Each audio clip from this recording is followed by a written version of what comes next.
Vítejte na mém YouTube kanálu. Welcome on my YouTube channel. This video will be in Czech, but at first I will say a few words in English or in my Czech English, better to say, so I hope you will understand. Video bude česky, ale nejdřív na úvod zase pár slov to můj Czech-English, aby z toho něco měli taky nečesky mluvící odběratelé mýho YouTube kanálu.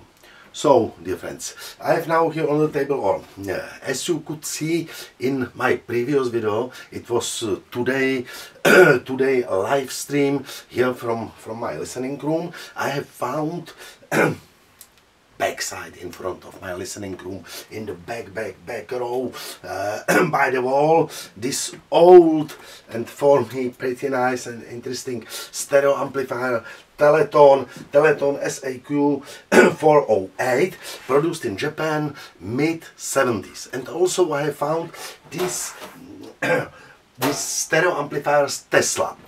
This video will be only about this Teleton, but I would like to recommend to see my next video with these three pieces of, I can say, legendary Tesla stereo amplifiers. This is the second type of stereo Tesla for commercial use. Produced mid-60s. And first stereo type with the transistors. So back to this amplifier, stereo amplifier Teleton. As I told before, year 75, Japan, and there was, as you could see in the live stream, there was missing this knob, and I have here inside a box with knobs. So I have found this one, and it's not original, but looks a little similar like the original. And also I have found this plastic knob, and it looks the front part, this is longer than this original plastics, but if it will be cut, shortened, it looks like original, it looks similar. So you will see everything at detailed photos at the end of this video. And because it's not tube amplifier, it's transistor amplifier, I will try to connect it into the electricity after many years, because it was in front of my listening room at least 10 or maybe 15 years, and it was not connected into the electricity, I guess 20, 25, maybe 30 years, maybe more. It's 75, year 75, last century, we have now 2024, so 75, 85, 95, 2005, 2015, 2025, so about 49 years old. 50 years old device. As you could see, or as you will see at in the detailed photos, the front panel doesn't look like new one, and also there are some surface damages of this surface, but from the bottom it looks pretty nice. It's wood. We'll see what happens if I connect it into the electricity. Up to now, nothing done with this amplifier, only a little cleaned during the broadcasting of the live stream, but it should be cleaned more.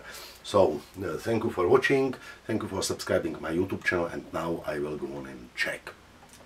Tak, přátelé, jak jsem říkal, teď to můj Czech-English, a jak jste především mohli vidět v mém předchozím videu, to byl live stream dneska kolem poledne, přímý přenos tady ode mě z poslechovky, kde v podstatě jsem komentoval tyhle 4 zesilovače, který tady mám teď na stole. Tohle video bude o tomhletom japonském Teletonu, ale našel jsem ho před poslechovkou vzadu, jak já teď v posledních videích říkám, já jsem tam kus odstěhoval audia a dostanu se až k tomu zadnímu regálu, co je u zdi, skrz 3-4 řady audia. A teď mi tam vyplavávají věci, o kterých vůbec nevím, nebo jsem vůbec nevěděl, že je mám. A to je tenhle ten Teleton a Tyhle ty, dovolím si říct, legendární AZS 171A Tesly zesilovače, druhý stereo zesilovač v pořadí, co byl vyráběný pro komerční použití, pro prodej lidem, stereo zesilovač a vyráběný od poloviny 60. let, zhruba od roku 1966. Vůbec první stereo, co šel do prodeje, byl AZS 021, ale ten byl lampovej, kdežto tohle to už je s germaniovými tranzistorama a pokud budou v příštím videu, pokud je zapnu a budou hrát, tak ty germaniové tranzistory, to je neuvěřitelný zvuk. Jo. Jestli chcete slyšet něco naprosto neuvěřitelného, podívejte se na moje předchozí video, co jsem natáčel asi před měsícem, před 2 měsícema. Grundig SV80, myslím, jestli to říkám správně, zesilovač, 60. roky, asi rok 67, SV80M, myslím.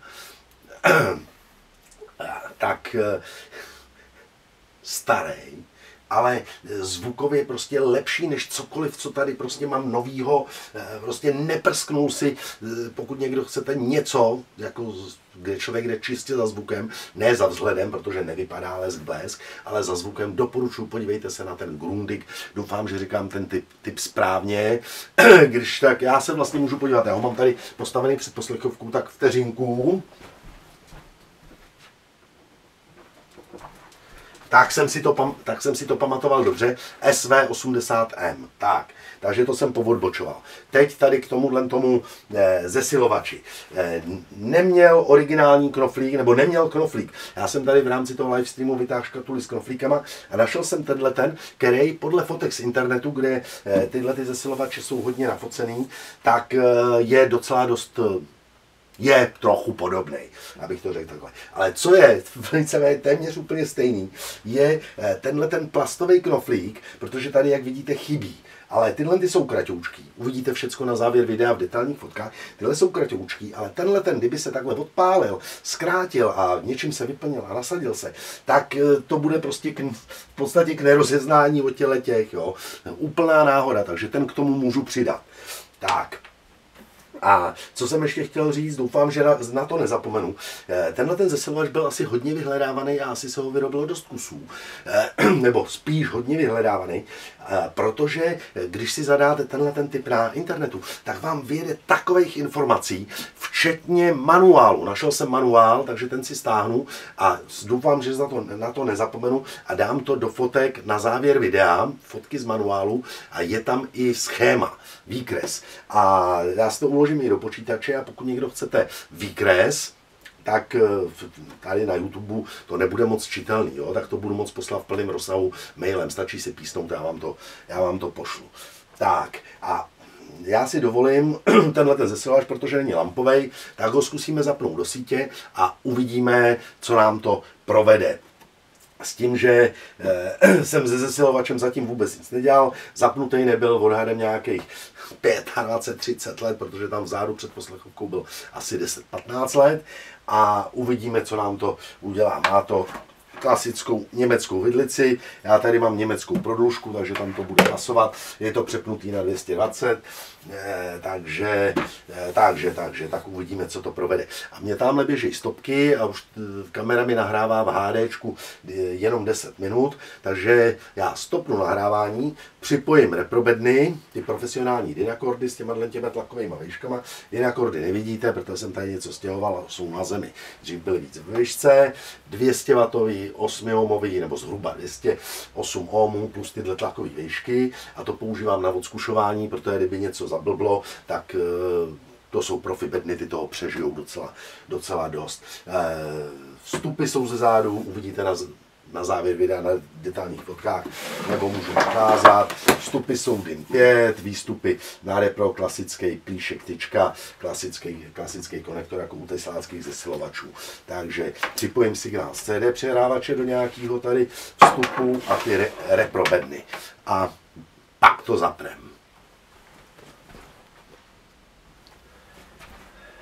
Takže přátelé, připojený signál z CD přehrávače, já ten CD přehrávač rovnou zapnu do vstupu AUX, připojený reprobedny a tady, jak jsem automaticky říkal, že to je, že je přepnuto na 220, tak ono, tady v podstatě nejsou jakoby štítky, tady je to vyražený do plechu a musím se podívat vždycky pod určitým úhlem, aby to bylo vidět a máme tady 230 a 115, jo? 230 pozitivnější informace, protože v síti, pokud se nepletu, běhá kolem nějakých 232 nebo lehce přes 230 V u nás.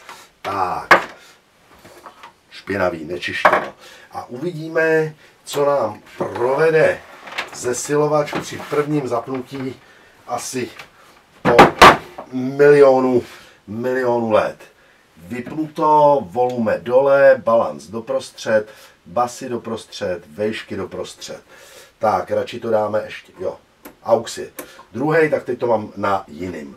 Tak, iCut Loudness stereo, dáme stereo. Dávám do zásuvky a uvidíme. Máme to v zásuvce, doufám, že si nevyhodím pojistky v celém baráku, jak se občas stává. Já vím, nemám jištění. A jo.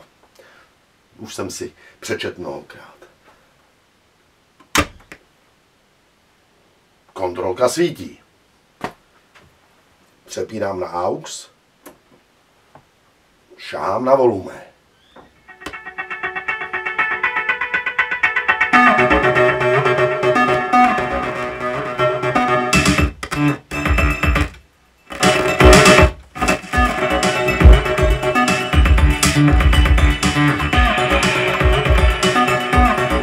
Loudness. iCut. A vy to asi neslyšíte, ale já slyším, že neslyším pravý kanál. Pokud se mi tady někde něco nerozpojilo. Tak, další skladba.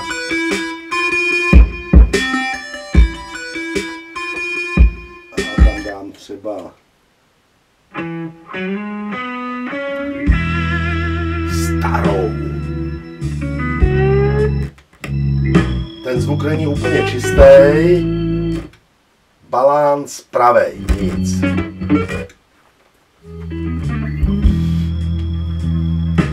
Stáhnu volume, prohodím reprobedny, jenom tak pro zajímavost.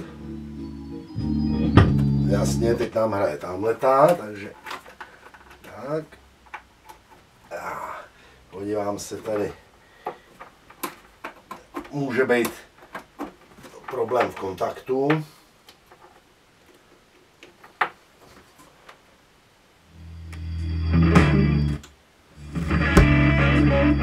Pořád hraje pouze levá strana.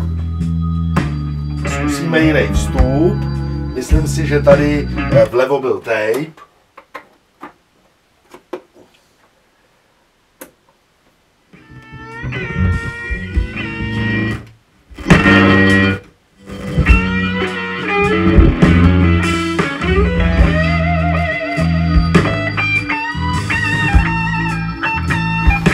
Takže přátelé, zařízení nám nejede na pravý kanál.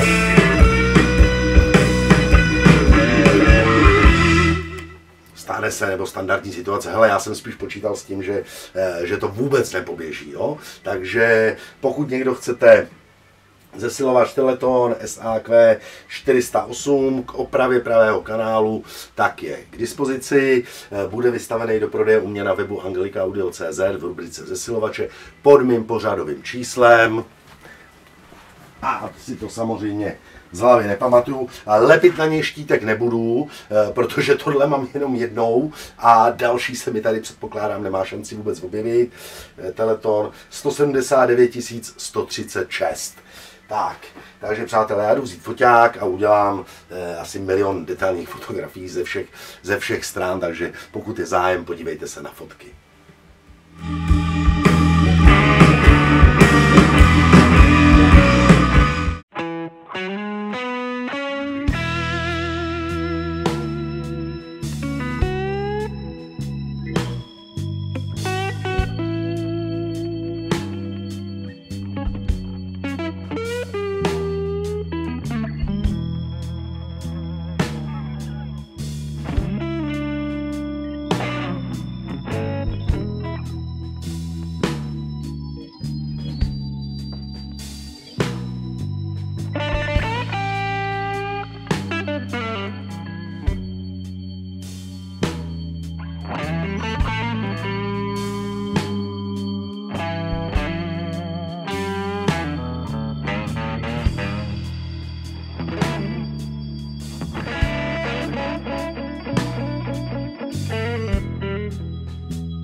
Bye.